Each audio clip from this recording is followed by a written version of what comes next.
বিসমিল্লাহিররহমানিররহিম। আসসালামু আলাইকুম। Hello guys, kitchen হাউজে আপনাদের সবাইকে স্বাগতম। আশা করি আপনারা ভালো আছেন। আল্লাহর রহমতে আমিও ভালো আছি।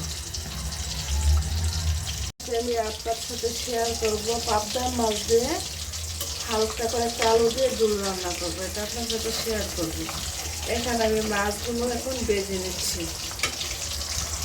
এখন আমি মাছগুলোকে উল্টিয়ে দেবো, উল্টিয়ে অন্য পিস ভেজে নেব।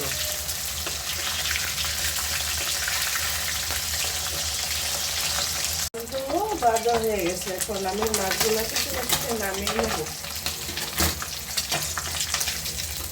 নামিয়ে আমি বাকি মাছগুলো ভেজে নেব। এখন আমি বাকি মাছগুলো ভেজে নিচ্ছি। মাছ ভাজা হয়ে গেছে। এখন আমি আলুগুলো ভেজে নেব। আলুর সাথে পেঁয়াজগুলোকে ভেজে নেব। লবণ আর হাফ চামচের মতো হলুদ দিয়ে দিলাম। ভাজা হয়ে গেছে। এর মধ্যে এখন মশলা অ্যাড করে দেবো। 1 চামচ মরিচের গুঁড়া, হাফ চামচ জিরা গুঁড়া। আগে তো আমি হলুদ দিয়েছি, তো সামান্য হলুদ দিয়ে দিলাম। হাফ চামচ হলুদ বাটা। সামান্য একটু পানি দিয়ে দেবো, মশলার যেমন পুড়ে না যায়। মশলা দিয়ে আলুর সাথে কষিয়ে নেবো 5-6 মিনিটের মতো।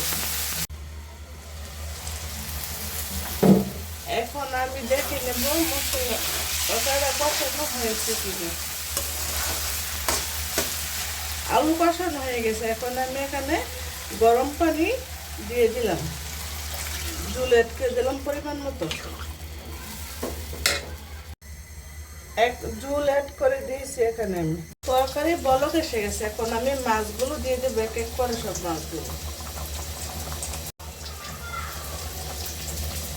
মাছগুলো দেওয়া হয়ে গেছে। এখন আমি লবণ চেক করে নেব, লবণ ঠিক আছে কিনা।